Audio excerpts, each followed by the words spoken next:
Yan po ang almusal natin ngayon, guys.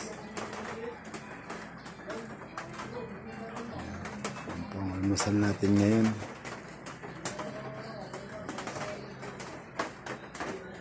Itlog, lechon meat, tsaka tuyo. Lalagyan po natin ng itlog yan na scramble.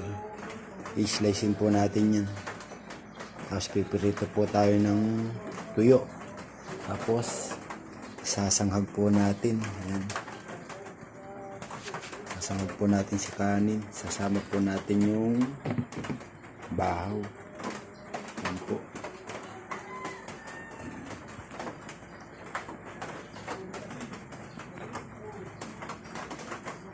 Sarap pong kumain ng ganyan, lalo't naulan po. Yan po. Sarap na, nakakamiss, tapos may suka. Anghang.